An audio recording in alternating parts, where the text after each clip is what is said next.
बड़े जिंदादिल इंसान है और खासतौर पे कविता और शायरी से बड़ी मोहब्बत करते हैं। आपके चेयरमैन साहब का शुक्रिया मैं इसलिए अदा कर दूं कि जब मैं उनसे मिलने गया था तो मैंने उनको कुछ शेर सुनाए, बहुत दुआएं उन्होंने दी। आइए मैं सीधे सीधे, चूंकि एक IPM के नाम है और अब आपकी जिम्मेदारी ये बढ़ जाएगी कि किस शायर को कितनी देर आपको सुनना है, किस कवित्री को कितना देर आपको सुनना है, वो मैं आप में छोड़ दूंगा पूरी तरीके से। तो अब मैं सीधे सीधे आइए कवि सम्मेलन की तरफ आपको ले चलूं कि तुम्हारे घर में दरवाजा है लेकिन तुम्हें खतरे का अंदाजा नहीं। तुम्हारे घर में दरवाजा है लेकिन तुम्हें खतरे का अंदाजा नहीं, और हमारे घर में दरवाजा है लेकिन हमें खतरे का अंदाजा है। जब चांद आसमान से निकला मैं भी अपने मकान से निकला, जब चांद आसमान से निकला मैं भी अपने मकान से निकला। जाने कितने मराहिल तय करता है एक चावल जो धान से निकलता है। ठीक उसी तरीके से कविता और शायरी यूं ही जन्म नहीं लेती, ना जाने कितने मंजिलों से होकर उसको गुजरना पड़ता है। जब कोई कवि किसी चीज को सोचता है तो अपने आसपास वैसे ही देखता है। कभी वो वादियों का सफर करता है, कभी वो मोहब्बत की गलियों से होता है, कभी नौजवानी के आलम में जाता है, कभी दहलीज पर खड़ा होता है तो कभी आंगन को देखता है, कभी किसी और को देखता है। हत्ता कि वो अपनी जिंदगी के आसपास जैसे जिस तरीके की चीजों को पाता है वैसे ही ज्यों का त्यों कलम उठाता है और तब जाकर के कविता और शायरी जन्म लेती है। आइए जोरदार तालियों से स्वागत किया जाए। हमारे मंच की एक परंपरा है कि हम यूं ही नहीं कवि सम्मेलन को शुरू करते हैं, सरस्वती वंदना के साथ उस ऊपर आराध्य को याद करते हैं जिसकी बदौलत ये कवि और शायर कलम उठाते हैं तो कुछ कह पाते हैं। देखिए जब कोई कवि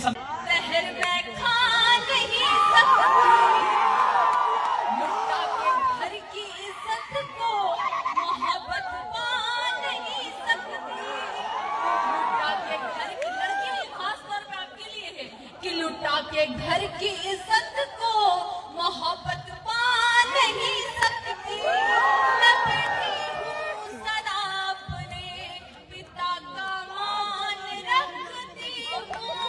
मैं बेटी हूँ सदा अपने पिता का मान रखती हूँ। न कर सकती हूँ पर रेखा के बाहर जा नहीं सकती।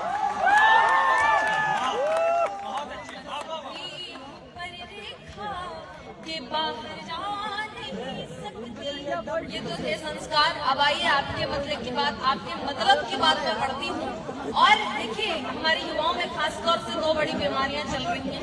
मैं हमारे जितने अतिथि दरगाह में लोग बैठे, मैं आपकी उपस्थिति को भी प्रणाम करती हूँ। और हमारे युवाओं में बहुत बीमारियां चल रही है, तो ब्रेकअप और पैचअप नाम की। अच्छा, सबको कोई ना कोई छोड़ के गया होगा, तो जो छोड़ के गया उस तक मेरी पंक्तियां पहुंचाए। ये वो तेरा छोड़ के जाना मुझे याद नहीं है। वो तेरा छोड़ के जाना मुझे अब याद नहीं है। वो तेरा छोड़ के जाना मुझे अब याद नहीं है। लौट के देख ले दुनिया मेरी बर्बाद नहीं है। दुनिया मेरी बर्बाद नहीं है। और तुझे वहम था कि एक रोज मैं तन्हा ही मरूंगी। तुझे वहम था कि एक रोज मैं तन्हा ही मरूंगी। मेरे हाथों की ही नाम तेरा अब नाम नहीं है। बहुत अच्छे। मेरे हाथों की ही नाम तेरा अब नाम नहीं है। एक कवि अगर यहाँ से कविताएं सुनाता है, ये भावना अगर अपनी भावनाएं आपके बीच में रख रही है तो ये बदले में अपने श्रोताओं से क्या चाहती है, आप उस कविता में क्या बने, वो मेरे भाव है। सुने कि मैं हूँ मंजिल अगर रास्ता तुम बनो।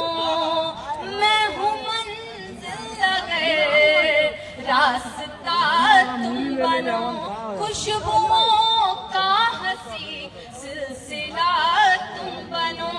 खुशबुओं का हंसी सिलसिला तुम बनो।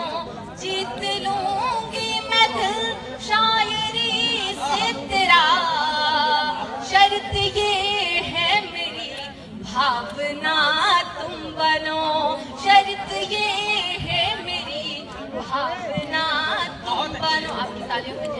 कविता खत्म हुई, ताली बजाओ। अच्छा, वो इंतजार कर रहे थे कि मैम आप बताएं कब वो ताली बजाएं, तो इसलिए थोड़ा सा देखिए, आप समझिए ये इंजीनियरिंग के लोग हैं, टेक्निकल लोग हैं, तो इस वजह से वो थोड़ा इंतजार करते हैं। और उसका देखिए फार्मेसी वाले वो कहते हैं इंतजार कर ले, ब्लड उलट भी निकालना पड़ेगा। ये बात हो रही है। नहीं, हमें कविताओं में केवल दांत चाहिए होते, दांत खाज खुजली नहीं चाहिए होती है, तो आप शांत बैठे। ये मैं पीछे देख रही हूँ, ये लोग इधर उधर कब से मतलब बेचारे भटक रहे इधर उधर। तो किसी कवयित्री की पंक्तियां ना कि बैठ जाइए जनाब, आपके लिए भी यहाँ आयोजन मंडली ने कुर्सियां बिछाई है, और इधर उधर जिसे ढूंढे आपकी नजर इस कार्यक्रम में वो आज नहीं आई है।